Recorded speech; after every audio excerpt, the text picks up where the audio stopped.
Hi all you 3D enthusiasts. Welcome to another episode of Average Joe's 3D. I am your host, Fergie. And today we're going to be talking about the Ender 2. But first I wanted to show you my new maker coin. Now I started out with a standard maker coin. This is 4 inches. And then I went to 2 inches where I lost a lot of the detail of the lettering. And then of course, having a CR10, I'm like, how big can I make a maker coin? So this is just about as big as I can make it on my printers. And I think it makes a really great wall plaque, so I think this is what I'll be using for the beginning of every show. But today we have a big concern, and I want to show you what it is. I want to show you how to go from this, I don't know if you guys can see the salmon skin on that. There it is. See that salmon skin? And I have lines in the fins. See those? We're going to go from this quality to this quality, which is pretty amazing, on the Ender 2. So, let's get to it.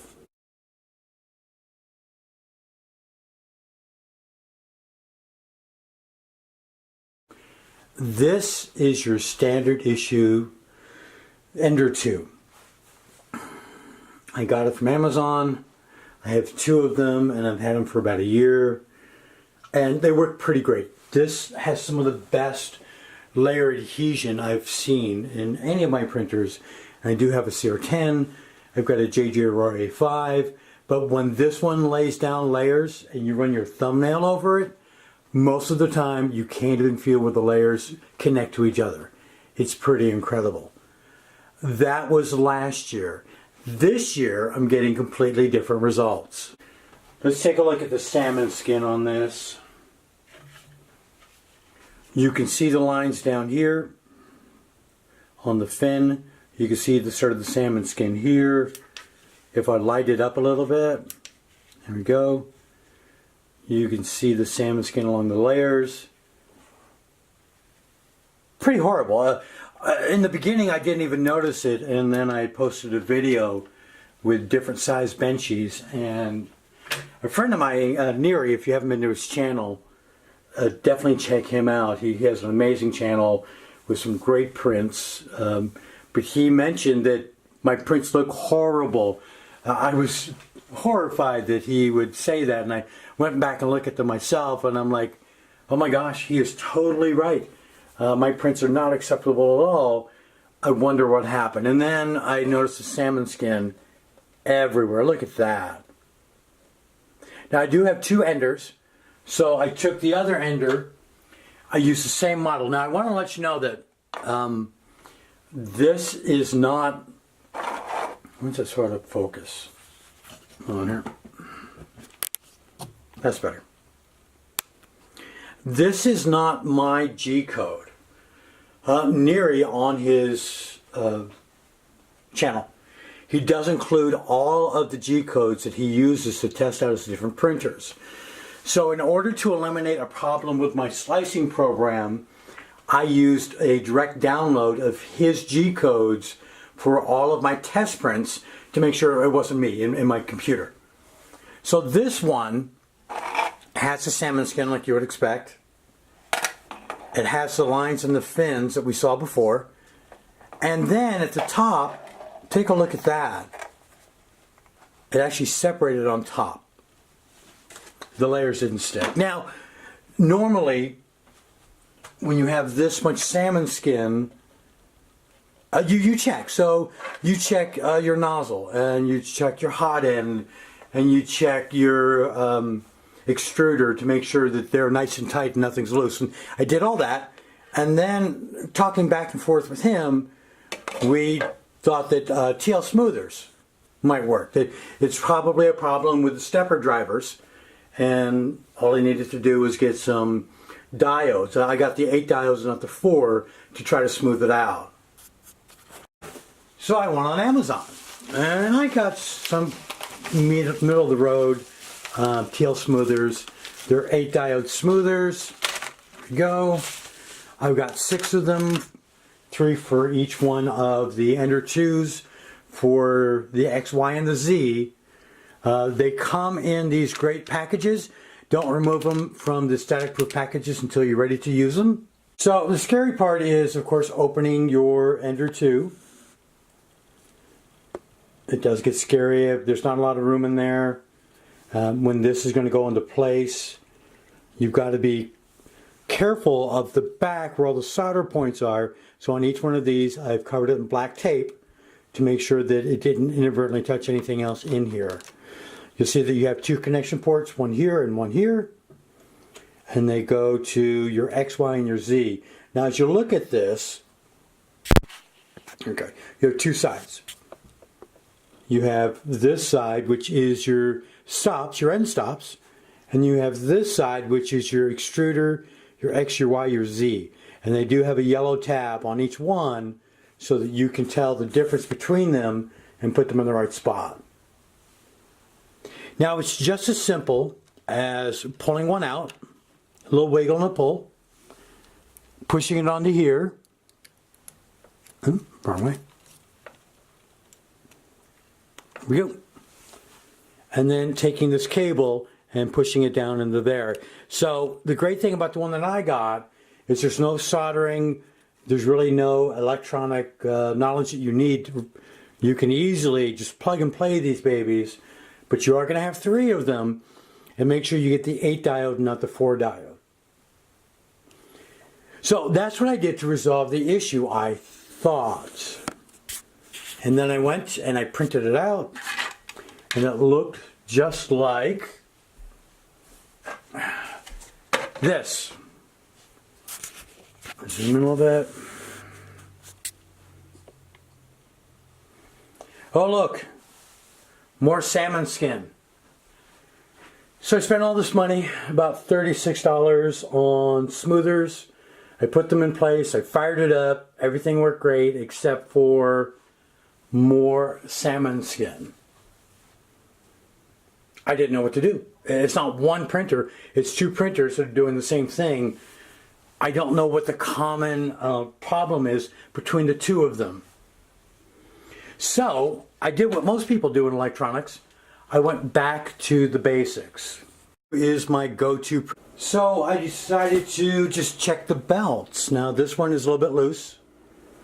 So what I do, zoom in a little bit, just take a nice screwdriver, stick it in between here and here, and I've already loosened it. So I'm going to go ahead, and after you loosen it with the tools you already got, here, here, and here, perfect. You just put a little bit of pressure, and then you tighten it back up.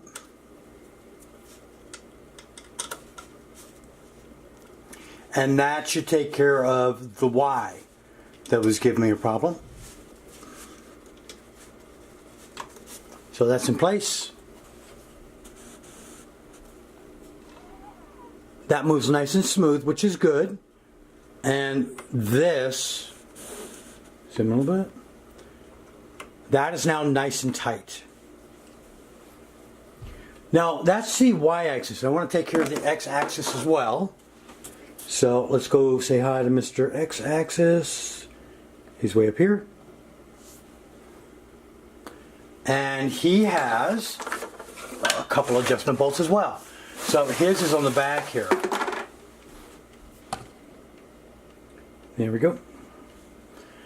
And he is, look how loose. It's pretty loose as well. See that? We have to tighten that up. So I use the same method. There's 2 screws instead of 3.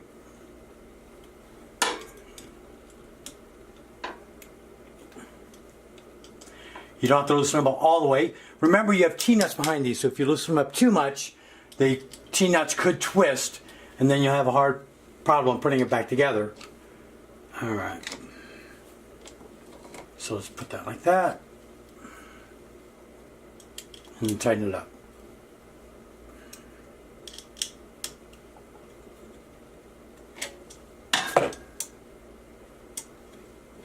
Now, that's tight, nice and tight, and this still rolls very, very easily. So tightening up the belt is not going to make this bind at all. It just seems to move very freely whether it's tight or it's loose. So that helps quite a bit. Now it's going to be pretty precise. Now the third thing you have to do is check right here, this connection here. This is where the boom connects to your Z. And if this is loose at all, which is a little bit loose, there's a little bit of a wiggle, that's going to be a problem. If this wiggles at all, that's going to affect your print as well. It's not easy to get to this. It's not as simple as just getting behind it, because this plate and everything blocks you from being able to get to the holes. So you have to go all the way up to the top to get it off. You're actually going to have to pull it up off of the top. So the first thing you do is remove these guys. Same tool. Notice I've used the same tool for everything so far. So he's off. And he's off. Comes off very easily. Just 2 screws.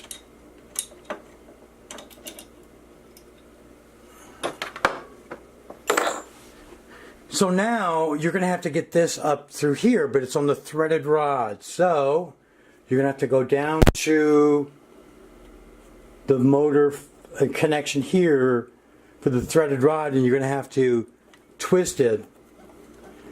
And you're going to have to keep on twisting it till it comes out of the top.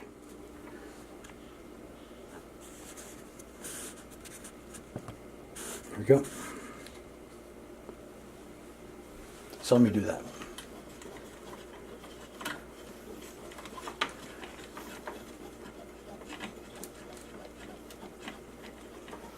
You're going to have to get it all the way off. You can't go halfway with this to get to the bolt. Okay, so now we're off. All right. Now once you're off, I'm trying to make sure that you can see it here. There are 2 holes. One here and one here. Good, you can see that. And the screw's going to go through and tighten them up. So you just push it through, you find the head, and you give the T-nut just probably a 1/4 of a turn. It should make it nice and tight. Now, this won't work. Let me get the other one.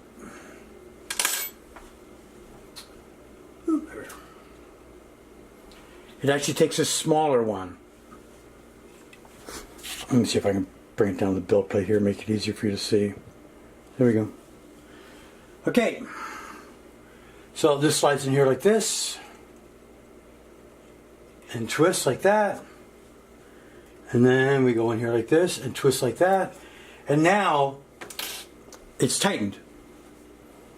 So let's see the results. When you do all this, we're going to see what the results are. Alright, so I did another print using the same filament. I used the same Ender 2 at the time, and we'll see how the results came out. And this is without any electronics put in. I took out the TL smoothers and just went with the original hardware that came with the Ender 2. If you remember, this is salmon skin. This is the one I printed after we just tightened everything up. Perfectly smooth. You can't see any layers. Look, you can hardly see any layers at all. When I run my finger across there, you can't even hear it. And the fins, completely smooth. No problems with the fins. There we go. I keep on moving it. After printing out Neary's G-codes, I went ahead and did a G-code of my own. So what I did was I printed out a salmon skin torture test. They do have those on Thingiverse, and I printed one out, And look at my layers. Look at that. Isn't that incredible? There is no imperfections at all. There's no zitting. There was no stringing. I mean, look at that. Isn't that... All the reflections out there are incredible. There we go. Flawless print. I'm really happy with this. So what did I learn? Well, I learned a couple things here. I learned that you need to go back to the basics. You really do. Before you make any changes electronically or upgrade anything on your printers, make sure you baseline it. Make sure everything's tight. And I'll tell you, the other thing I learned is when someone advises you to make sure everything's tight, which Neri did, he means everything. Not just the screws and the bases here, but everything is tight. And it makes a world of difference. So, yeah, I bought the TL smoothers because I went online to diagnose it on YouTube. And everybody said, hey, you know, these 8 diode smoothers will fix everything. And they were wrong. They won't fix my own ignorance of making sure that absolutely everything's tight, just not the screws that are easy to get to, but everything's tight. So, if you've had a printer and you've been printing for about a year, and I know if you're like me, once you start printing, you just can't stop. There's so many great things on Fingerverse. There's so many great things on My Mini Factory. There's so many great things being printed on YouTube. I love them all. I really do. But make sure if you've been printing for 6 months or a year, you go through your printer with a fine-tooth comb, tighten it all up, and get everything working the way it came out of the box, because that's what made printing fun in the first place. Well, that ends this episode of Average Joe's 3D. Please subscribe at the bottom so we can do more with the channel. I'm trying to do more. I'm contacting some people to try to get some products out here that I normally couldn't afford, because I pay for everything right now, and I want to be able to showcase some things and see if we can make them work. And I look forward to seeing all of you next time on Average Joe's 3D.